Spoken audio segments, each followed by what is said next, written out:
What happens when the man who built an empire discovers the one thing he cannot control is his own heart? Nathaniel Cross was a billionaire CEO, admired and feared in equal measure, a man who believed success meant never needing anyone. At his side, for 2 years, was Clara Hayes, his quiet, brilliant assistant, the woman who anticipated his every move, the woman he swore he'd never allow himself to want. But one night changed everything. A night of whispered confessions and stolen touches. A night Nathaniel tried to erase with 7 cruel words. This was a mistake. Forgive me. By morning, Clara was gone, fired, erased from his empire. Only, she carried with her something he never expected: his child. When Nathaniel learns the truth weeks later, he must confront the greatest battle of his life, not against rivals or markets, but against his own fear, pride, and the consequences of breaking the only woman who ever truly saw him. Can love be rebuilt after betrayal? Can a man who once valued control above all else learn to surrender to the family he almost lost? Stay with us as we uncover a story of power, heartbreak, and redemption. Don't forget to like, share, and subscribe to our channel. Your support helps bring these stories to life. The 58th floor of the Croswell Tower carried a silence that was heavy, almost sacred.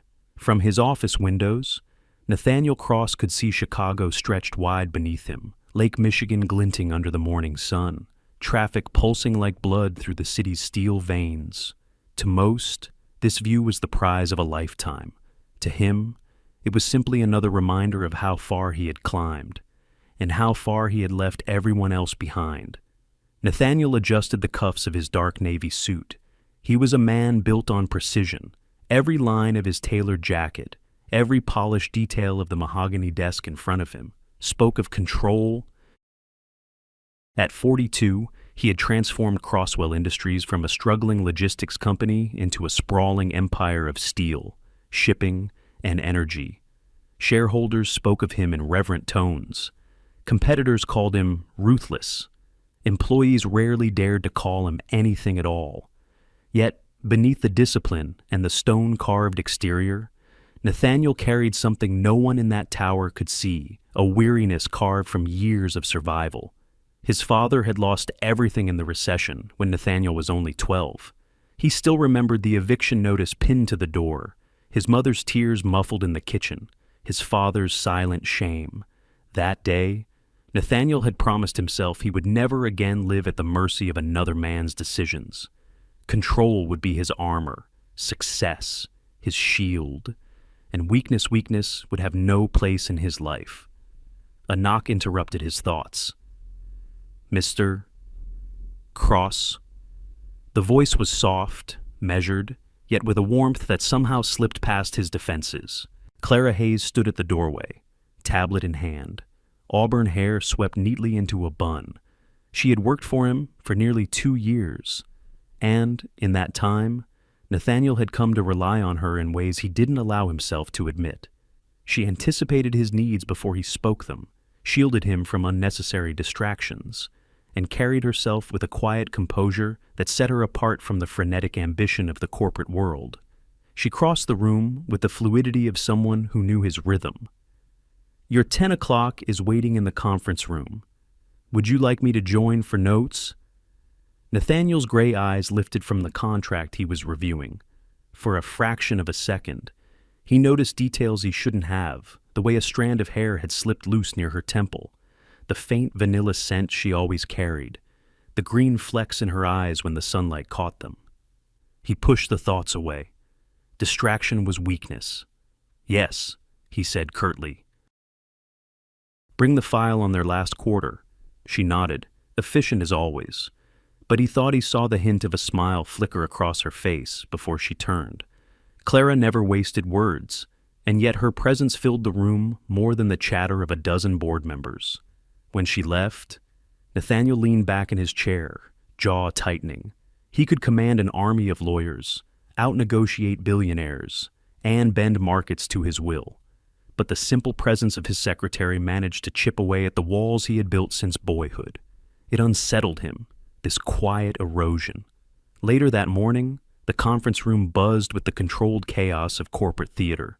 Executives shuffled papers, adjusted ties, and cleared throats. Nathaniel entered with his usual calm authority. Clara, a step behind him. She set her tablet down, her fingers flying across the screen as though she were an extension of his mind. As the CFO stumbled over a projection, Clara slid the correct figure in front of Nathaniel without him having to ask. He didn't even glance her way, but he felt it the way she knew his pace, his tone, his needs. It was seamless, unnervingly so. Halfway through, a document was passed across the table. Clara leaned in to place it before him, and for the briefest instant, her fingers brushed his. Heat flared, sharp and immediate, and Nathaniel forced himself not to react. The meeting continued with the usual efficiency, but his thoughts were elsewhere. That night, the city glowed outside his penthouse windows. Nathaniel stood with a glass of bourbon in hand, looking down at the glittering skyline. Chicago was alive, restless, pulsing with stories he had no part in. He thought of Clara again, of the way her eyes met his without flinching, the way her presence softened the edges of his harshest days. It was foolish, he told himself. She was his employee. He was her employer. Lines existed for a reason, yet he could not shake the image of her hands, precise yet gentle, or the quiet steadiness in her voice when the world around him pressed in. Nathaniel exhaled slowly, setting his glass down. Tomorrow would be another day of contracts, projections, and power. Clara would walk into his office with her usual grace, and he would play the role of the unshakable CEO. But in the quiet of this night, he allowed himself a single thought he dared not speak aloud. What if control wasn't the only way to survive? What if, just once, he allowed himself to feel? The investor conference was scheduled for mid-morning, but by 8 o'clock, Nathaniel was already reviewing the figures in his office. He didn't trust glossy presentations or the enthusiasm of junior analysts. Numbers, he believed, only spoke truth when you stripped away spin. Clara entered quietly, carrying 2 leather-bound folders. These are the updated quarterly projections and the background on each investor attending today, she said, setting them on the desk. Nathaniel flipped through the first folder.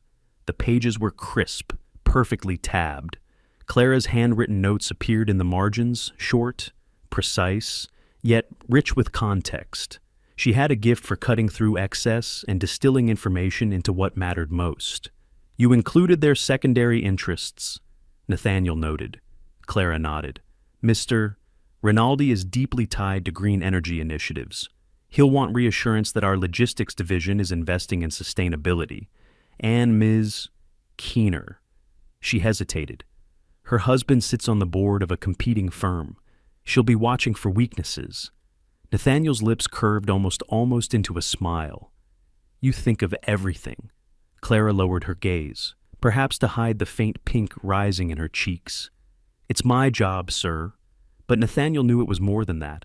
Many assistants were efficient.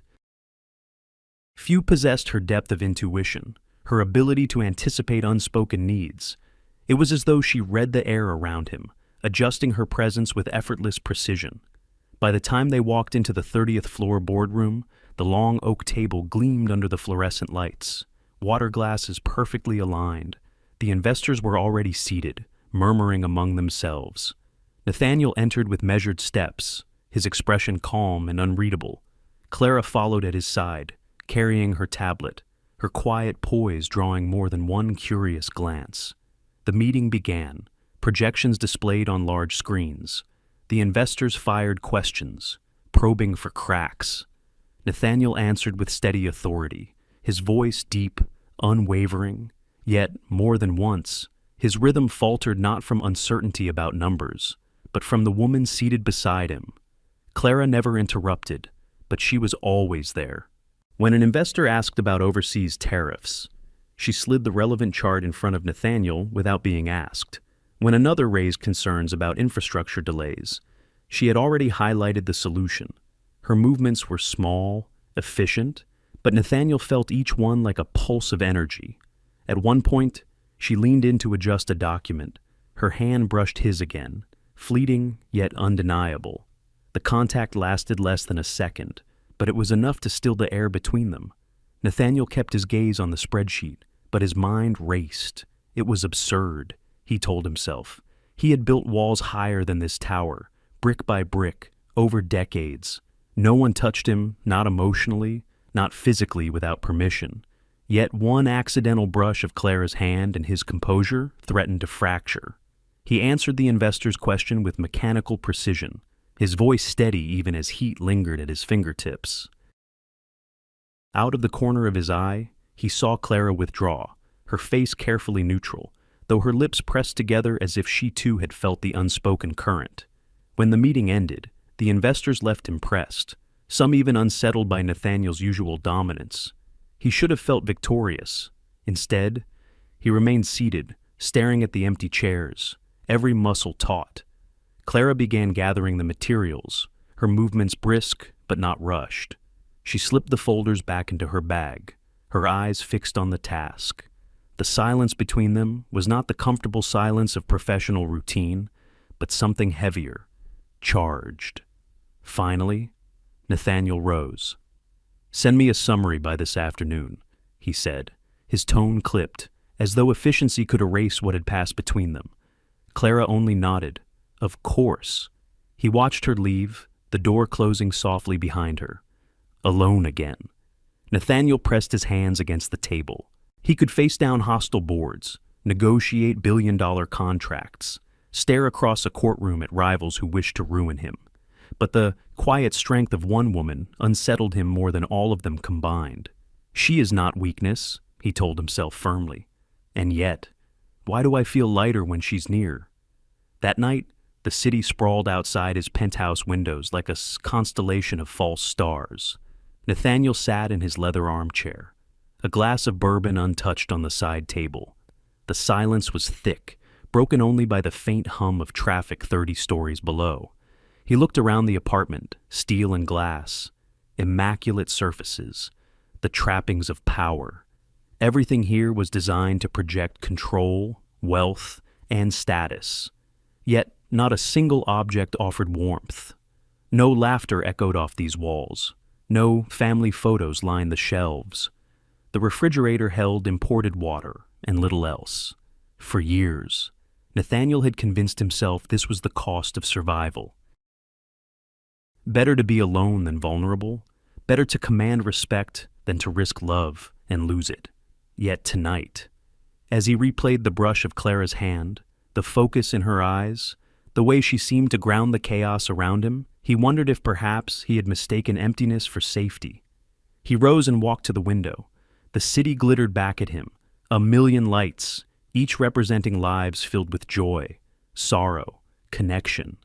He pressed his hand against the cool glass, feeling the faint tremor in his chest. The bourbon remained untouched. The bed, when he finally lay in it, felt vast and cold. And in the darkness, Nathaniel Cross, man of control, master of empire, faced the truth he dared not speak aloud. For the first time in years, I wanted someone not because they could serve me, but because they made me feel human again. Lake Ashford Lodge sat nestled among Wisconsin's rolling hills, a sprawling estate of timber and glass overlooking waters that gleamed silver under the autumn moon.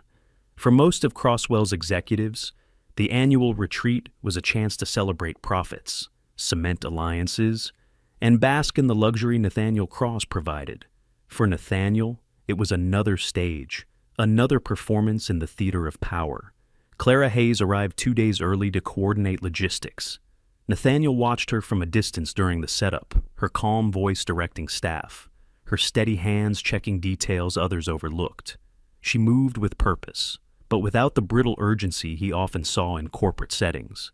There was something about seeing her outside the tower that unsettled him. She looked freer here, less like an extension of his empire and more like a woman carving her own space. On the evening of the gala, the lodge glowed with golden chandeliers and the muted strains of a jazz quartet. Executives filled the ballroom in tailored suits and sequined gowns, their laughter rising above the clink of champagne flutes. Deals were hinted at over cocktails, Alliances formed in whispers near the fireplace. Nathaniel mingled with practiced ease, his smile precise, his words calculated, yet his eyes kept drifting to where Clara stood near the far wall, clipboard set aside, a glass of sparkling water in hand.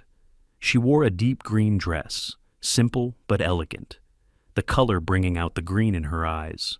Her auburn hair, no longer bound in its usual bun, spilled in soft waves around her shoulders. She wasn't laughing loudly like some of the other women, nor drawing attention with dramatics. But to Nathaniel, she commanded the room in a quieter, far more dangerous way. An executive approached Clara with a joke. She smiled politely, but her eyes flickered away, scanning the room as if searching for an anchor. Nathaniel excused himself from his conversation and crossed the floor before he could talk himself out of it. "You look like you'd rather be anywhere else," he said, his voice pitched low. Clara turned, startled. "Just observing." "Always observing," he replied. He meant it as a compliment, but the way her lips curved, half amused, half defensive, made him realize how closely he had been watching her too. For a moment, they stood together in the swell of music and chatter. He could smell the faint vanilla of her perfume, feel the tension of unspoken words stretching between them. Finally, he offered his hand. "One dance," Nathaniel said. Clara hesitated. Her green eyes searched his face, perhaps weighing the risk. Then, slowly, she placed her hand in his.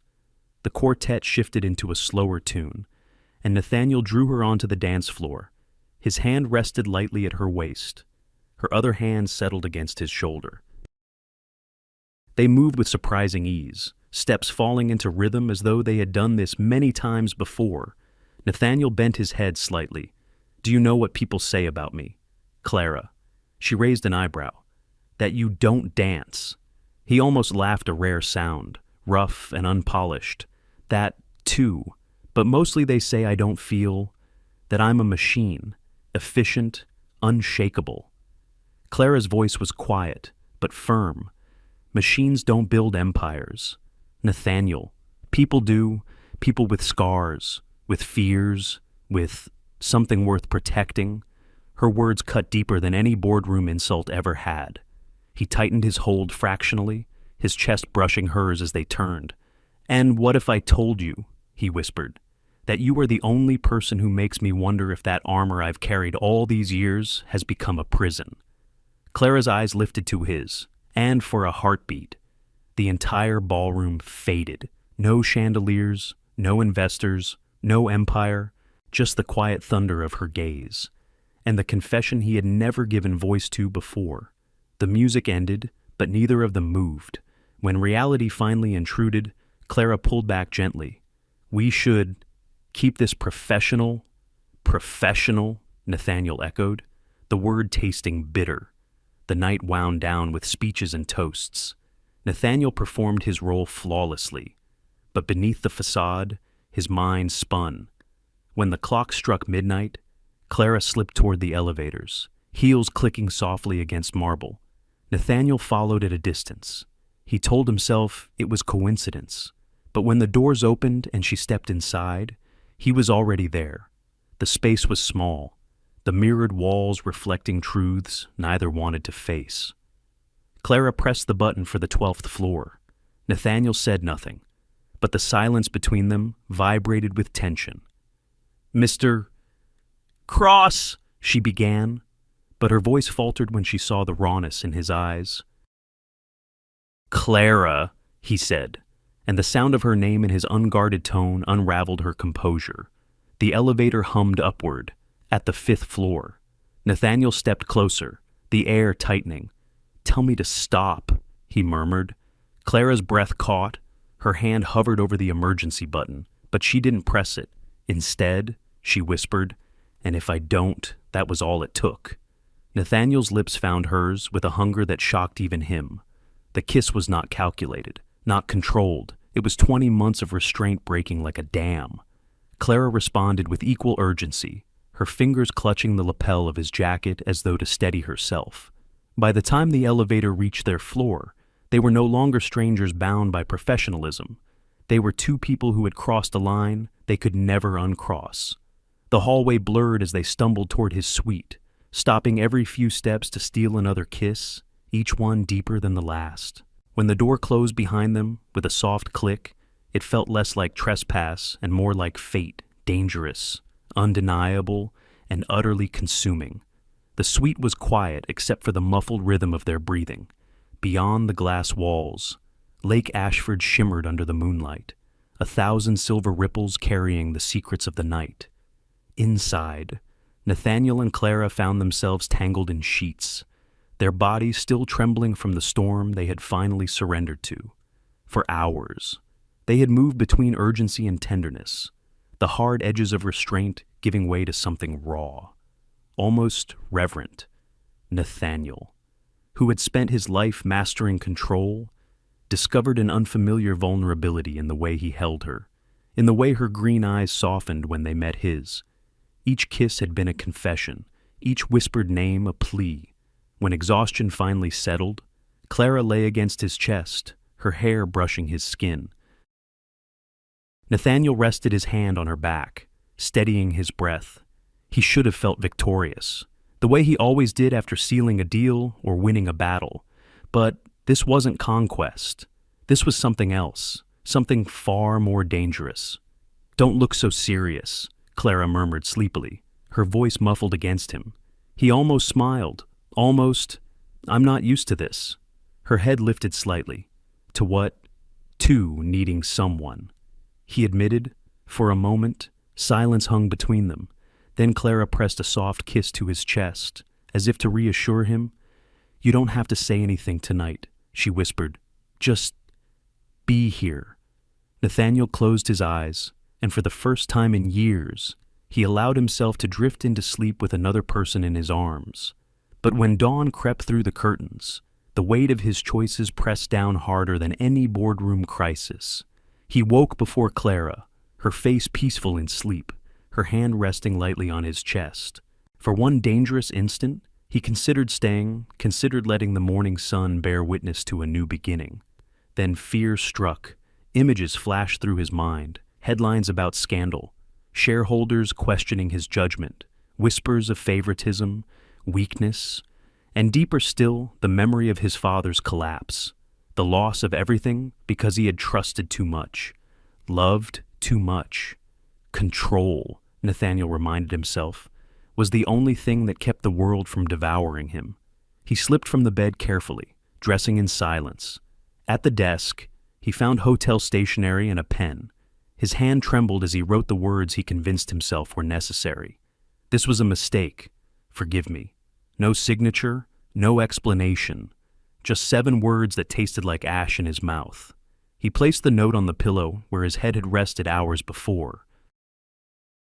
He allowed himself one last glance at her sleeping form. Clara curled gently on her side, hair spilling across the sheets, innocence and trust in the curve of her mouth.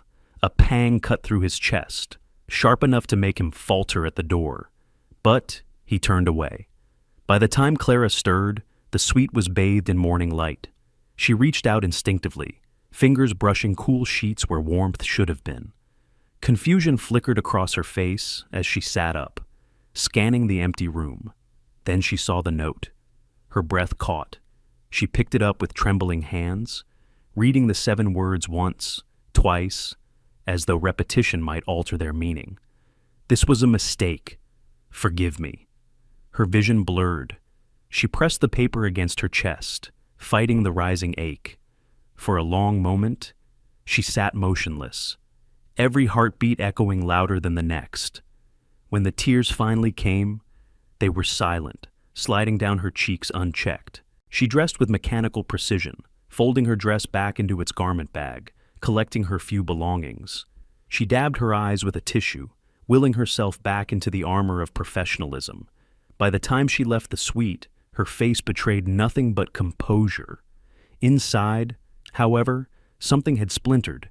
Nathaniel, meanwhile, sat in a leather chair overlooking the lake from his private study. He had retreated there before sunrise, bourbon glass untouched on the side table. His posture was rigid, jaw locked, as though discipline could drown out the turmoil within. He replayed the night in his mind, the softness of her touch, the unguarded way she whispered his name, the rare peace that had wrapped around him as he drifted into sleep. And then the image of the note, stark and merciless. It was the right decision, he told himself. Clara deserved more than entanglement with a man whose empire could crumble if he faltered. He had protected her as much as himself. He had chosen control, as he always had. Yet no matter how many times he repeated it, the words refused to settle. The bourbon burned his throat when he finally forced a sip down. His chest ached in a way he couldn't name. Control means sacrifice, he muttered under his breath, gripping the glass tighter. Always sacrifice. But when he closed his eyes, all he could see was Clara's sleeping face, serene and trusting, before he shattered it with ink on paper. And for the first time in decades, the certainty that had carried him through boardrooms and battles slipped through his fingers. If this was victory, Nathaniel thought bitterly, why does it feel so much like loss? The rain had turned the streets of Chicago into a mirror that Monday morning, each passing car spraying water against the sidewalks. Clara Hayes stood in the lobby of Croswell Tower, clutching her umbrella, her reflection faint in the marble floor. She told herself it was just another workday, that the weight in her chest was nothing more than exhaustion from the retreat. But deep down, she knew better. The HR director, Michael Green, greeted her with the politeness of a man delivering bad news too many times to count. "Clara, could you step into my office for a moment?" Her stomach tightened. She followed him down the carpeted hallway, past offices where colleagues nodded politely, unaware of the storm gathering in the next room. Michael closed the door and gestured to the chair opposite his desk. His eyes, usually warm, carried the detached professionalism of someone shielding himself from guilt. "I'm afraid this isn't easy," he began. "Effective immediately. Your position as Mr. Cross's executive secretary is being terminated." Clara blinked. For a moment, she thought she'd misheard. Terminated. "On what grounds?" "My record? My performance reviews."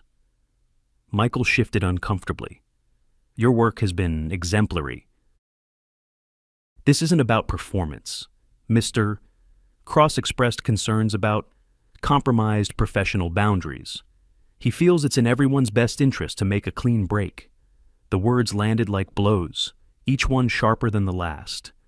Clara gripped the arms of her chair, steadying herself. She wanted to argue, to demand he repeat the explanation, but her voice betrayed her. "I see." Michael slid a manila envelope across the desk. "Your severance package is outlined here. 6 months' salary, full benefits for 90 days. Security will escort you while you collect your things." "Security," Clara repeated, the word tasting bitter, as if she were a criminal, as if 23 months of loyalty, of anticipating every detail of Nathaniel's world, amounted to nothing more than an inconvenience to be removed quietly. She stood slowly, clutching the envelope. "Thank you, Michael." Her voice was steady, but her throat ached with the effort. The walk back to her office felt like a march toward exile. A security guard followed silently a few paces behind. His presence meant to be discreet but impossible to ignore. Clara opened the door to her office, her former office now, and saw the life she had built in fragments scattered across the desk and shelves. She began packing mechanically. A ceramic mug her sister had given her for Christmas, chipped at the rim but beloved. A framed photo of her parents at their anniversary dinner, smiling with the kind of ease she longed to feel again. A small succulent plant that had sat faithfully on her windowsill, its green leaves bright against the sterile corporate backdrop. Her worn leather planner, pages filled with Nathaniel's schedules, notes, reminders, evidence of a life that revolved around him. Her co-workers drifted past, whispering, some offering brief glances of sympathy, others avoiding eye contact altogether. A few stopped at her door. "I'm so sorry, Clara," murmured Janet from accounting, pressing her hand briefly before retreating. Clara forced a small smile, grateful but aching. "Thank you." The security guard, A kind-eyed man named Frank shifted uncomfortably. For what it's worth. Ms. Hayes, folks around here always respected you. You were different. Genuine. Clara swallowed hard. That means a lot. Frank, thank you. She closed the box of her belongings, hands trembling only slightly. With one last glance at the office, the desk where she had spent countless late nights, the chair where she had sat waiting for Nathaniel's instructions, the view of the city she had shared with him in silence, she turned and walked out. On the 58th floor, Nathaniel Cross stood by his office window, arms folded tightly across his chest. From where he stood, he could see Clara below, escorted toward the elevators, cardboard box in her arms. The sight twisted something deep inside him, though his face remained carved from stone. He told himself it was necessary. He told himself he was protecting both of them, his reputation, her future. Yet, as he watched her step into the elevator, shoulders straight, head held high despite the humiliation, he felt a crack widen in the armor he had spent his life building, his jaw clenched, his breath shallow. He turned away from the window, pacing back to his desk, the silence of his office pressing in like a judgment. Control had once meant victory to Nathaniel, but now, staring at the untouched contracts on his desk, the echo of Clara's absence filling the room, it felt like something else entirely. Control means sacrifice, he reminded himself again. But as the elevator doors swallowed Clara from view, the thought returned, sharper, louder, impossible to silence. Why does every sacrifice feel like losing the only thing that mattered? 3 weeks had passed since Clara left Crosswell Tower, and the city felt different without the familiar rhythm of her work. The subway rides seemed longer, the mornings heavier, the nights unbearably quiet. She told herself she was fine after all. She had survived worse heartbreaks in life. But when the nausea struck one cold morning, she couldn't dismiss it as grief alone. At first, she ignored it. Maybe it was stress, or the lack of sleep since the retreat. But when her morning coffee, usually her comfort, tasted bitter enough to make her gag, dread coiled inside her. That afternoon, Clara ducked into a corner pharmacy on the south side. The fluorescent lights buzzed above, sterile and unforgiving. She paid for the test quickly, avoiding the cashier's curious eyes, and slipped into the restroom at the back of the store. The small space smelled faintly of disinfectant and old tile.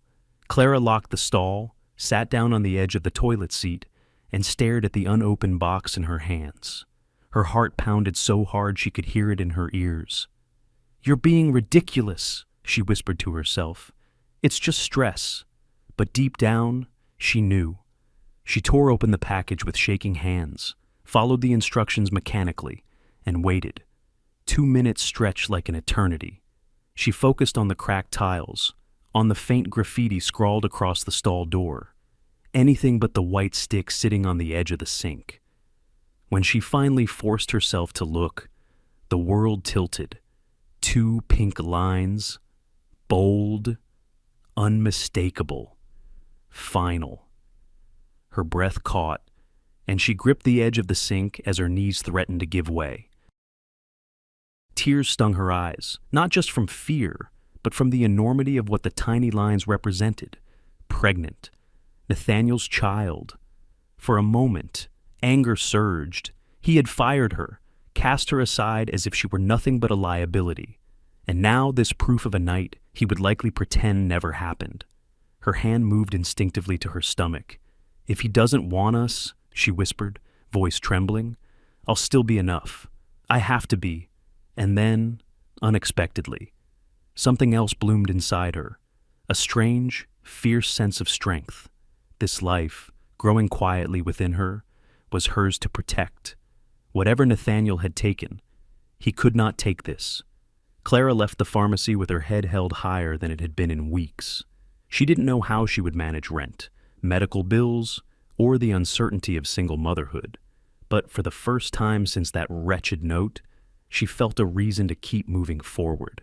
2 days later, she sat in the modest office of a staffing agency, her resume folded neatly on the desk. The agent glanced at her paperwork and frowned. With your experience, you could make double in the city. Are you sure you want this placement? Yes, Clara said firmly. I need something different. By the following week, she was behind the reception desk at Maplewood Community Clinic, a modest medical center in a small Illinois town about 2 hours outside Chicago. The walls were painted cheerful yellow, decorated with children's drawings and handwritten thank you notes from patients. The furniture was worn but clean, the kind of place that put care before profit. Her new boss, Dr. Martha Ellison, a woman in her mid-50s with streaks of gray in her ponytail, greeted her with a warm handshake. We don't have the resources of the big city, Clara, but we do good work here. Folks come from miles around, and we never turn anyone away.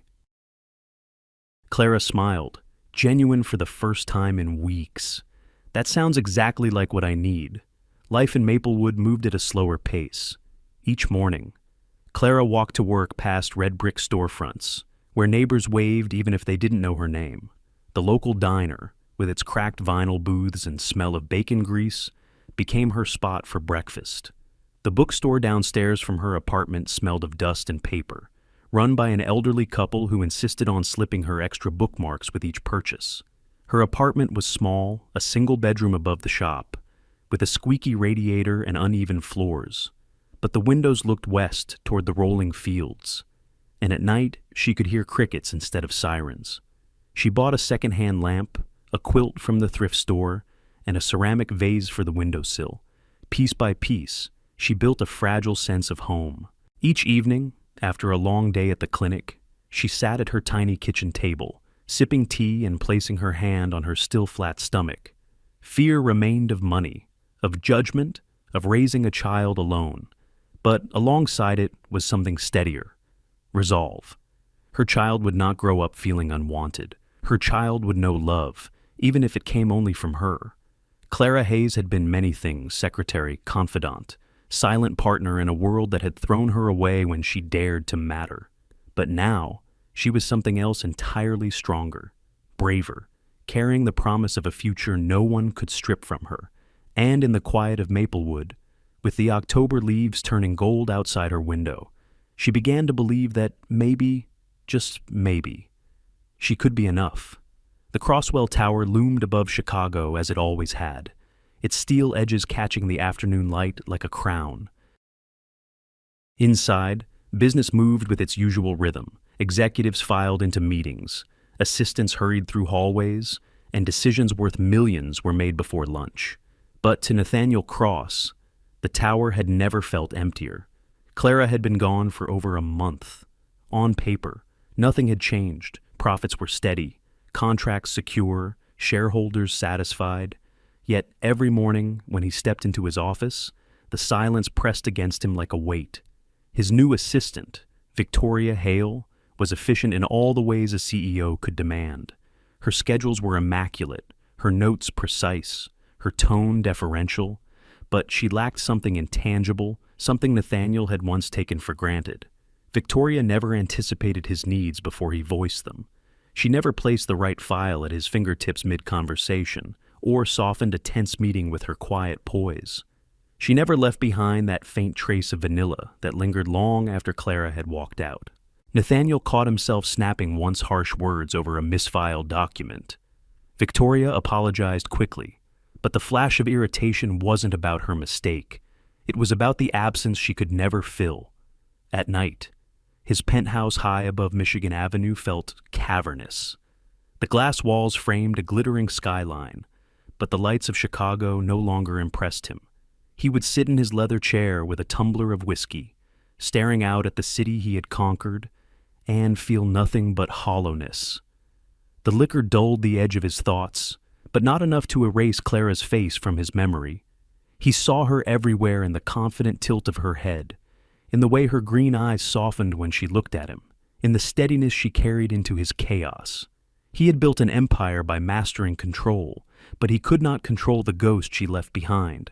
One evening, after the board meeting, Edward Kane, his longtime friend and CFO, stepped into his office. Edward was 10 years younger, sharp-witted, with an easy charm that contrasted Nathaniel's gravity. He tossed his jacket over a chair and leaned against the desk, studying Nathaniel with eyes that had seen too much. "You've been off lately?" Edward said plainly. Nathaniel swirled the whiskey in his glass, avoiding his friend's gaze. "I'm fine." Edward gave a short laugh. "That's the same tone you used when your father's creditors were at the door. Remember what I told you then. Fine means everything's falling apart." Nathaniel's jaw tightened. "The company's stronger than ever." "I didn't ask about the company," Edward replied. "I asked about you." Silence stretched between them. Nathaniel stood, crossing to the window. Below, headlights streamed along the streets like rivers of fire. From this height, the city looked orderly, manageable, yet all he felt was the chaos inside himself. "I built this empire so I'd never be powerless again," Nathaniel said finally, and yet he broke off, pressing his palm against the cool glass. "And yet, I feel as though I've lost everything that mattered." Edward tilted his head. "Clara." Nathaniel didn't answer, but his silence was enough. "You let her go," Edward said softly. "Pushed her out before you even gave yourself a chance." Nathaniel's reflection in the window was hard, unyielding. It was necessary. "Necessary," Edward echoed. He stepped closer, his voice low but firm. "Nate, I've watched you grind yourself into this machine for decades. You've won battles no one else could win. But for what? To sit here every night, alone with your whiskey, staring at lights that don't care if you live or die." Nathaniel's shoulders stiffened. "This company, this tower, stands because I never allowed weakness to dictate my choices." Edward shook his head. "No, it stands because you believed survival meant solitude. But survival isn't the same as living." Nathaniel turned, eyes narrowing. "And what would you have me do? Run after a woman who has every reason to hate me? Admit to her that I'm not the man everyone believes I am?" "Maybe," Edward said simply. "Maybe you should. You built an empire, Nate. But what's left when there's no one to share it with?" The words lingered long after Edward left, heavy in the silence of the office. Nathaniel sank back into his chair, pouring another drink he didn't need. For the first time, the empire he had spent his life building felt like a fortress he could not escape. And in the quiet, with whiskey burning his throat and the city lights blurring through the glass, he admitted the truth he had fought to suppress. He missed her, not as an assistant, not as an accessory to his power, but as the only person who had ever made him feel less alone in the world. It was a gray Thursday afternoon when Michael Green, the HR director, knocked on Nathaniel's office door. His visits usually came with routine reports, small issues easily delegated. But today his face was pale, his hands gripping a manila folder like it might burn him. "Mr. Cross," he said carefully, "we have a situation." Nathaniel looked up from the financial report he had been half-heartedly pretending to read. "Then fix it." Michael hesitated. "I don't think this one can be handled without your direct approval." That caught Nathaniel's attention. He gestured for him to continue. Michael slid the folder across the desk. "It concerns Clara Hayes." The name hit like a blow to Nathaniel's chest. He kept his face impassive, though his pulse quickened. He hadn't heard her name spoken aloud in weeks, but it lingered in his mind every night. "She is no longer employed here," Nathaniel said flatly. "What could possibly require my attention?" Michael cleared his throat. "Due to an administrative oversight, her health insurance benefits were never fully terminated. She's still covered under Crosswell's plan." Nathaniel's eyes narrowed, then corrected.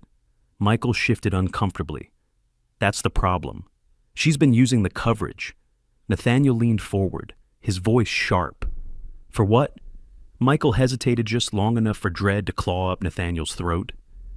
"Finally," he said quietly, "prenatal care." The room went still. For a moment, Nathaniel didn't move, didn't breathe. The words hung in the air, incomprehensible and devastating. Prenatal care, pregnant. His mind raced, calculating. The retreat had been 6 weeks ago. Add the 2 weeks doctors counted at the start. 8 weeks. It aligned perfectly. Clara, his child. A storm broke inside him. Shock slammed into regret, regret into rage at himself, at his cowardice, at the note he had left on that pillow. He had convinced himself he was protecting her, protecting his empire. But now the truth roared through him. He had abandoned her when she needed him most. Michael shifted nervously in his chair. Mr. Cross, there are liability issues to consider. If this becomes public enough. Nathaniel's voice cut through the air like a blade. He stood abruptly, towering over the desk, his control cracking at the edges. Her coverage continues, uninterrupted, quietly. Whatever she needs, she gets. Michael blinked. Sir, the cost. Did I stutter? Nathaniel's gray eyes blazed. If one word of this leaves this office, you will find yourself job hunting before sunset. Michael swallowed hard, nodding quickly. Understood. He gathered his papers with trembling hands and left, the door clicking shut behind him.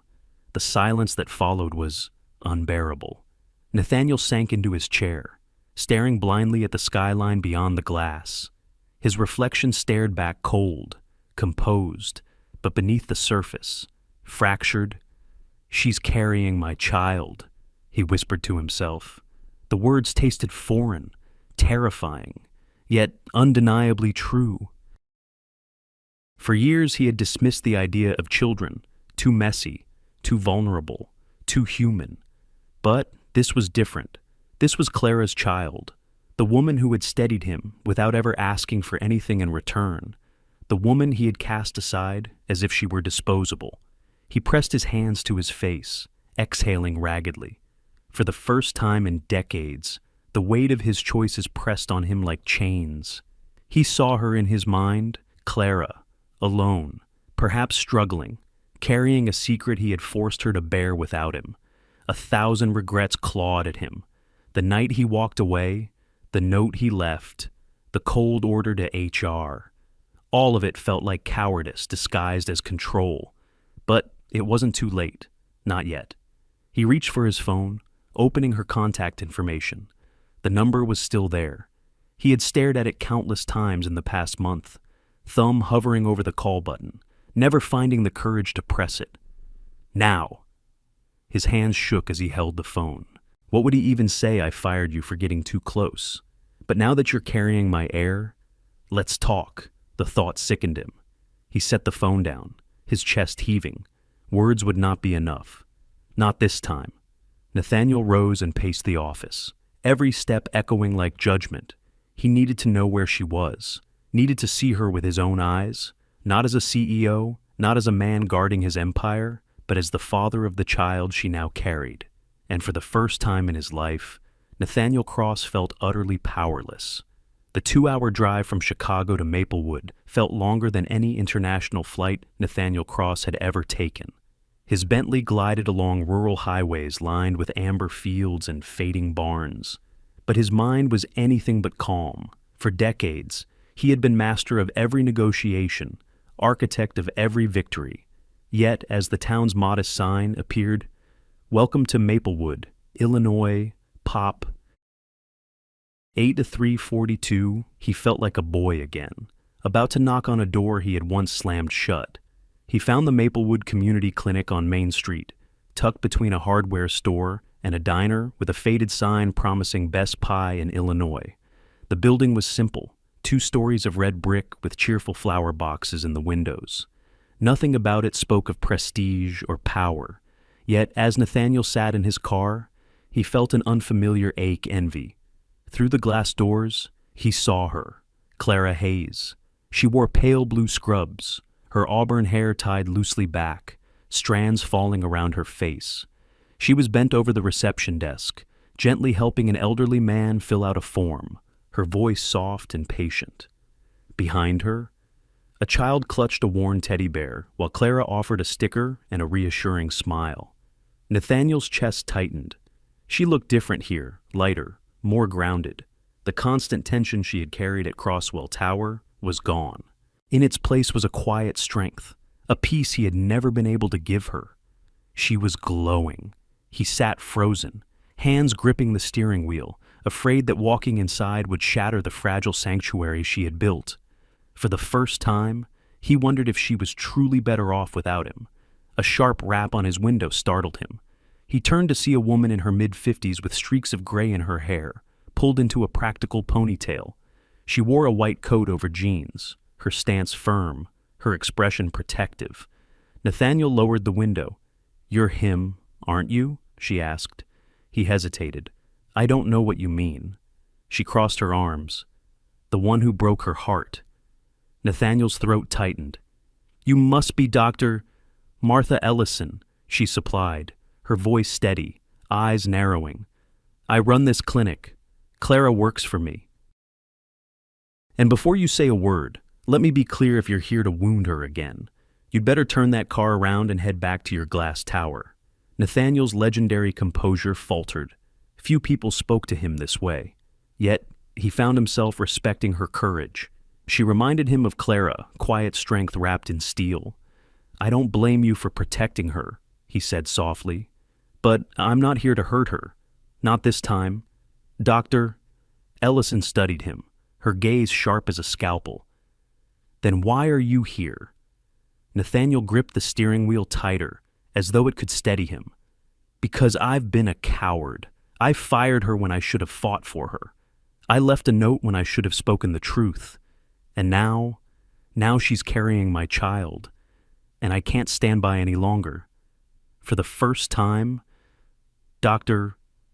Ellison's expression softened, though her eyes still searched his face for deception. "Do you even understand what that woman has been through? She picked herself up after you broke her, built a life here with nothing but grit and stubbornness. She doesn't need you." "I know," Nathaniel admitted, his voice breaking. "She doesn't need me, but I need her. And I need to try to be the kind of man worthy of her forgiveness and our child's respect." "Doctor..." Ellison was quiet for a long moment. The sounds of the clinic filtered through the glass doors, children's laughter, the low hum of conversation, Clara's voice rising gently above it all. Finally, the older woman sighed. "She finishes her shift at 5.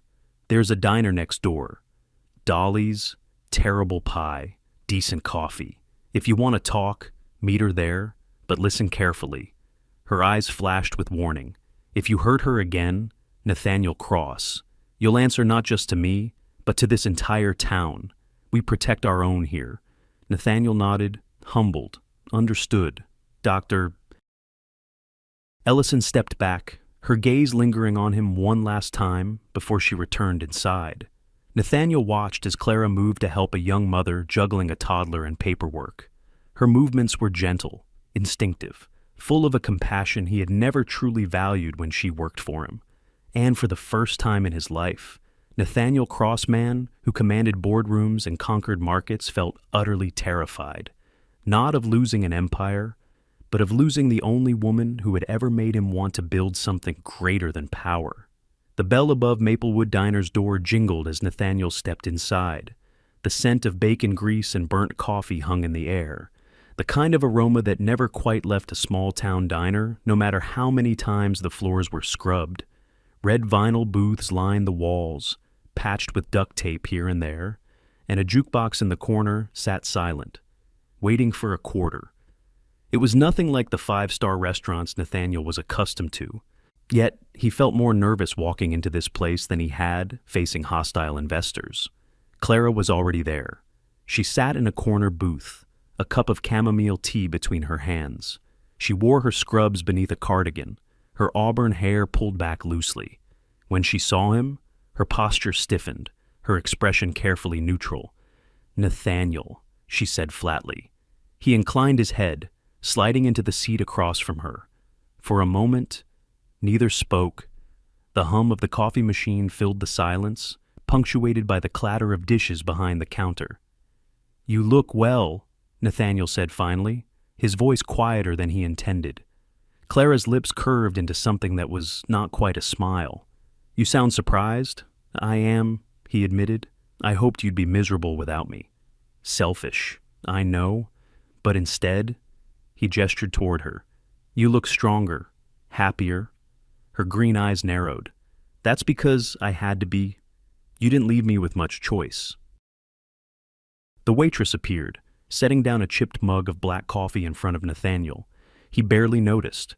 His attention was fixed on Clara, on the fire in her voice that was both familiar and new. I didn't come here to make excuses, Nathaniel began. I came because I need to tell you the truth. Clara leaned back, arms crossed. Then start with this. Why? Why did you throw me away the moment I mattered most? The words struck harder than any accusation in a boardroom. Nathaniel's throat tightened.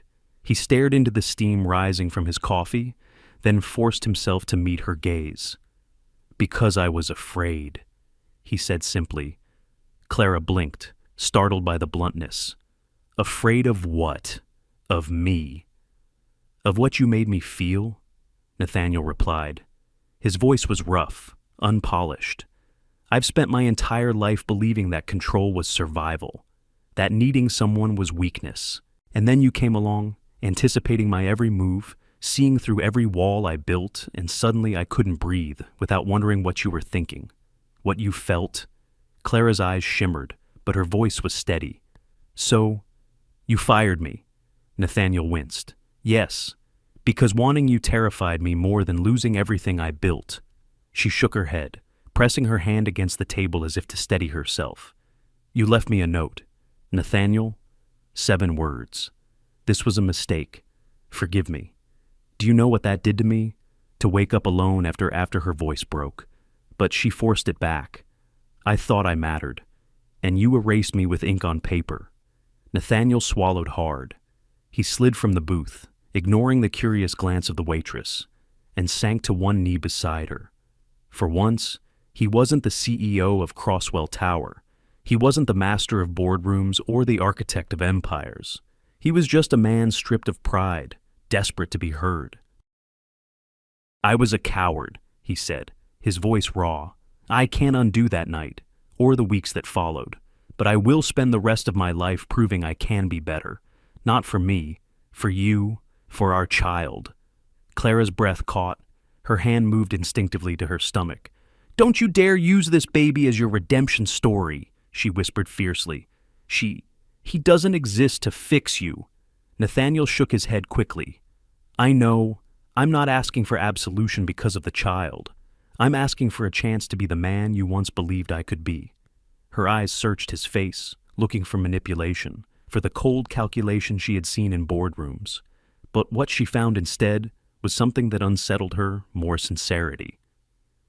And yet, I don't know if I can believe you, she said quietly.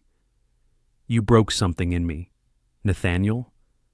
Something I don't know if I can repair. He bowed his head, his hand resting lightly on the edge of the table near hers. Then let me help you build something new. Not as your boss, not as the man who betrayed you, but as a man who finally understands what love costs and what it's worth. Clara closed her eyes, torn. The anger was still there, sharp and justified. But beneath it, love lingered, stubborn and unwilling to die. It scared her more than anything that, despite everything, part of her still wanted to believe him. When she opened her eyes again, her voice was steady, though her hands trembled. I don't hate you, Nathaniel. That would be easier, but love isn't enough to erase what you did. Nathaniel nodded slowly. Then I'll show you. Not with words, but with actions. Every day, until you believe me, or until you tell me to walk away for good. The diner grew quiet around them, as though the universe itself was holding its breath. Clara stared at him, this man who had once seemed untouchable, now kneeling in a small-town diner, stripped of pride and begging not for forgiveness, but for the chance to try again. Her heart wavered, torn between pain and hope, between the memory of the note and the reality of the man before her. And in that fragile moment, Clara realized the truth: she still loved him. But love, wounded and raw, would demand more than words to survive. The diner had emptied, leaving only the hum of the refrigerator behind the counter and the faint hiss of the coffee pot. The world outside Maplewood moved slowly, twilight deepening into night. But inside the booth, where Clara and Nathaniel sat, the air felt taut with unspoken decisions. Clara wrapped her hands around her mug, though the tea had long since gone cold. She studied Nathaniel, still kneeling beside the booth, his tailored suit rumpled, his eyes raw in a way she had never seen before. For once, there was no armor, no mask of control, just a man stripped down to his truest self. "You say you want to make things right," Clara began softly, but there was steel beneath her voice. "If you mean it, if you want to be part of this child's life, you'll have to prove it. Not with promises, Nathaniel, with actions, every day." Nathaniel's throat tightened. "Tell me how." "You figure it out," she said, meeting his eyes. "Because I won't hold your hand through this. I won't let you sweep in when it's convenient, only to leave when things get difficult. If you're here, you stay. If you're her father, you show her, not tell her that she matters." Her words were sharp, but they steadied him. For so long, people had let him dictate the terms of every relationship, bending to his authority. Clara did not bend. That was why he needed her, and why he had failed her before. "I'll stay," he said, voice steady with conviction. "Here, in Maplewood. I'll scale back at Crosswell. Edward can manage more of the empire. It's time I learned that power means nothing if I can't be the man you and our child deserve." Clara blinked, startled by the depth of his vow. "Do you even understand what you're saying? This isn't Manhattan. There are no corner offices here, no boardrooms to conquer." Nathaniel gave a faint, almost rueful smile. "Maybe that's exactly what I need, to learn how to live outside the glass tower, to build something real." Silence stretched, broken only by the clink of silverware as the waitress cleared a nearby table. Clara searched his face for deception, for the cold calculation that had once defined him, but all she saw was a man carrying both guilt and hope in equal measure. Finally, she took a breath and whispered, "It's a girl." The words landed with the force of a tidal wave. Nathaniel froze, his eyes widening. "A girl." Clara nodded, her hand instinctively pressing against her stomach. "I found out last week. She's healthy, strong." Her voice wavered, then steadied. "And she deserves a father who doesn't run from love." For a moment, Nathaniel couldn't breathe. A girl. His daughter? The thought pierced through every wall he had built, flooding him with emotions he had spent a lifetime denying. His eyes burned, and to his own shock, tears slipped free. He bowed his head, voice breaking. "A daughter," he whispered. "God, Clara, I don't deserve this. I don't deserve her. Or you." Clara's own eyes glistened, though she fought to remain composed.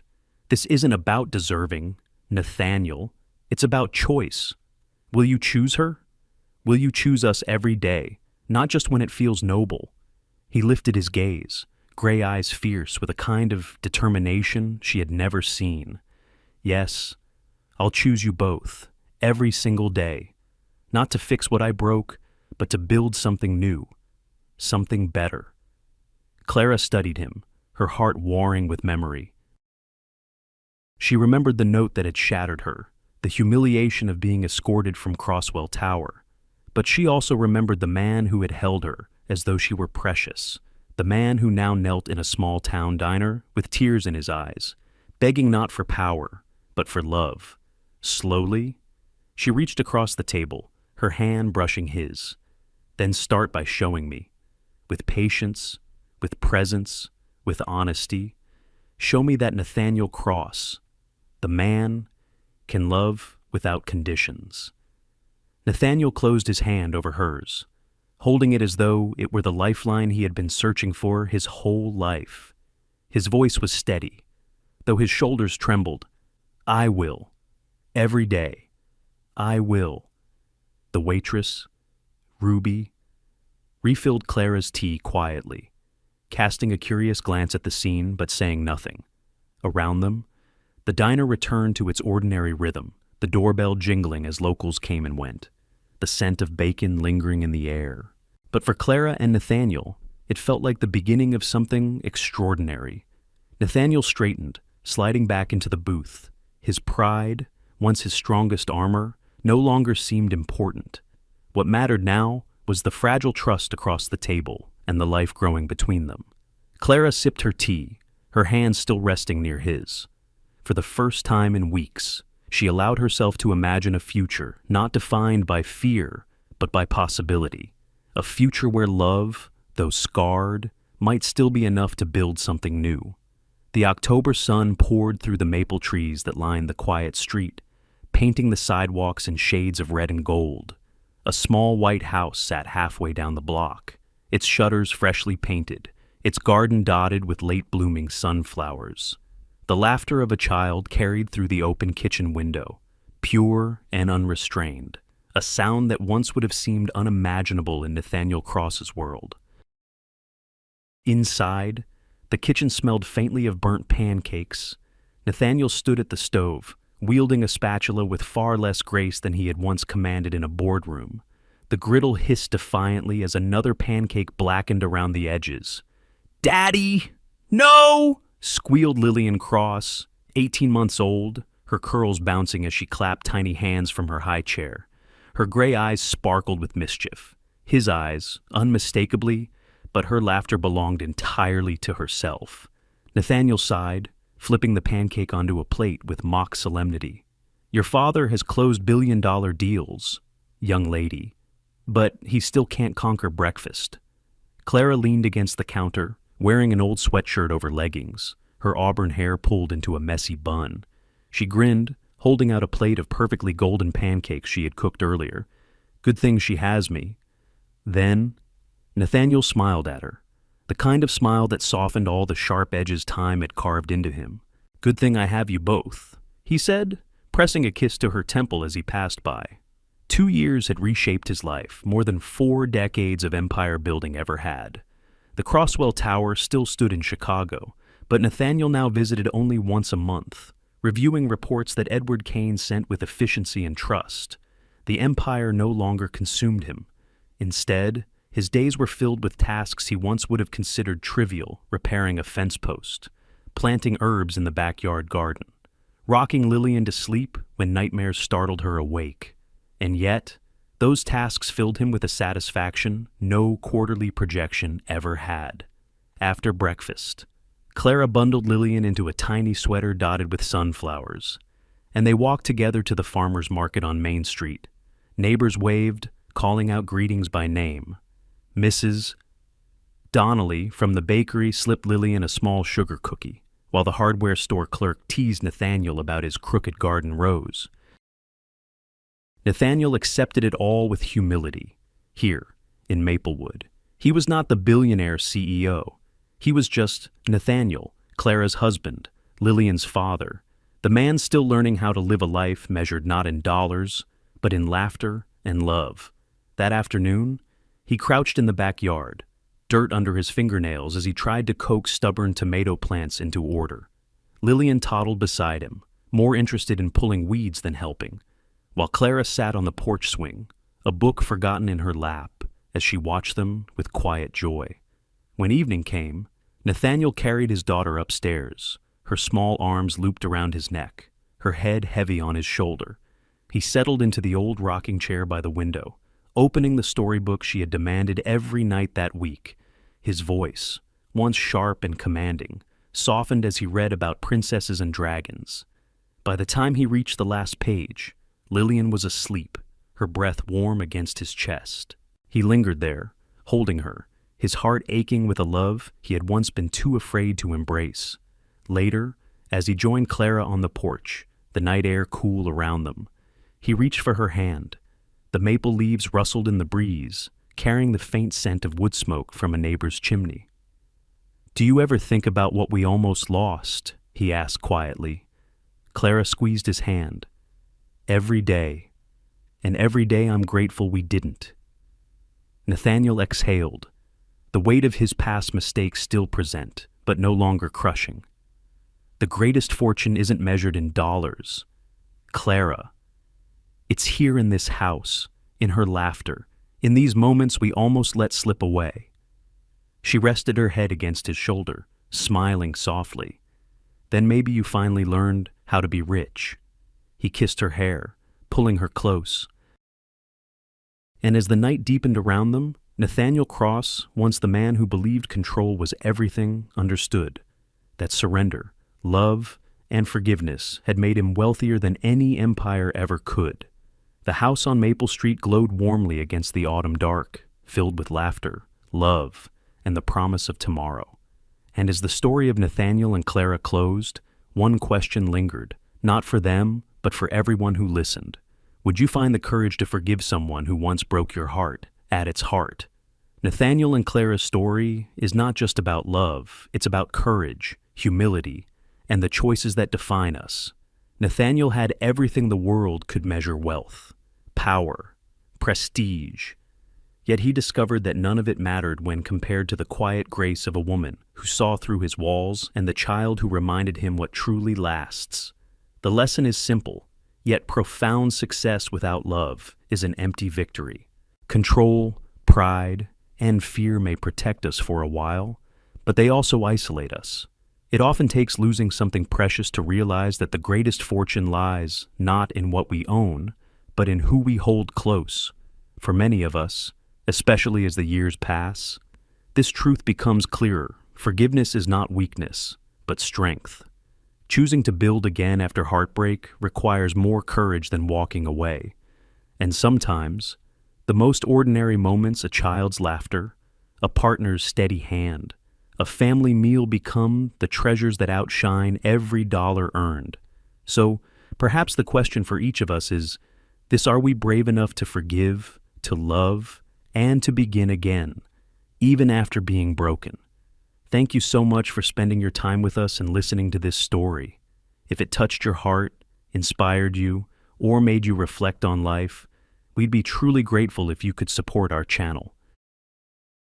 Please remember to like this video, share it with your friends and family, and subscribe so you won't miss the next story. Your encouragement means the world to us, and it helps keep these stories alive.